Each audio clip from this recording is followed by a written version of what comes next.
Hi, I'm Linda Rourke and I'm the producer of Linked. June is Brain Injury Awareness Month, and we're fortunate enough to have in studio with us Nick Perkins, who has suffered a brain injury, as well as Julie Entwistle, who is an occupational therapist. So they're going to talk to us about what it's like to have a brain injury, as well as the therapy that someone with a brain injury goes through.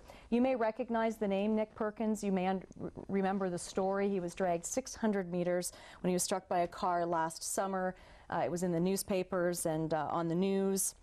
He suffered many injuries, but one of which was a brain injury, Nick. And the question is, how is it? What is it like to deal with a brain injury in general? Well, I don't know. It's difficult at times, but just work with it. I got lots of people who are helping me, my team, the Bartimaeus group, Julie.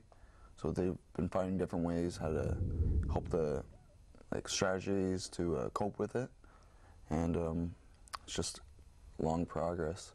A lot of what happened too was when Nick got home and was back in a real environment where he had expectations and responsibilities and roles. That's when some of the things started to be obvious to his family and to those of us that got to know him, that maybe there was something else going on as well. Now, did you recognize that yourself at all? Like, yeah. you noticed changes? Yeah, I noticed a couple things going on, like my memory, misplacing things.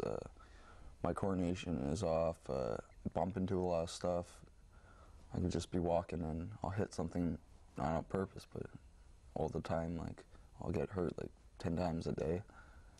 Those really factor into his frustration too. If you're losing something all the time, something that's important to you, and you're spending a lot of time looking for it, you know. For me, like if something I care about goes missing, I can't do anything else unless I find that one thing.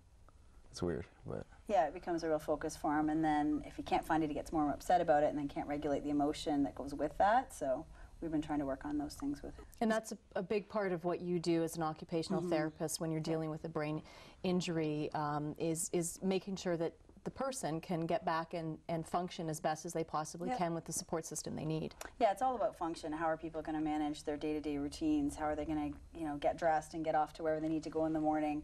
If they're going to school, how are they going to manage at school? And are they going to be successful in their efforts?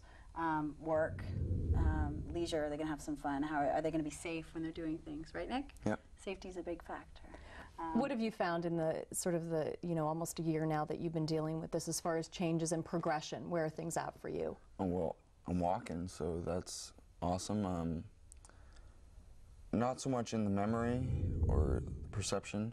Still bumping into things, still losing things, but I've got on a bicycle now, so I've been biking. Tried rollerblading, just different things that I used to be able to do. So adjusting a bit, but still... Adjusting, but still frustrating, but... That became part of his rehab program, is what other things can he do to sort of fulfill that need to be active and to be outdoors and to be having fun, but at the same time within his abilities, and also making sure that he's safe when he's doing those things. So it's been we've been pretty creative, and we've come up with some good things that, Nick's enjoying, which is great. And Julie, as far as the public awareness when it comes to brain injury, what do we need to know? It's difficult, because until you work with it or you live with it, I don't think you can really understand it. And it's not something that you can see. So physical injuries are a lot easier for the public to understand, because it's visible. Well, if I didn't have a leg, that would mean this and this and this for me. But the brain, every brain injury is different. Everybody walks into the brain injury with a pre-existing set of abilities or disabilities anyway. So every case is just going to be different, and we have to really treat the individual, not necessarily the diagnosis. After the hospital, I thought I know how to ride a bike. I know how to do all the stuff, but I jump on a bike and I just crash. I just wiped out really hard.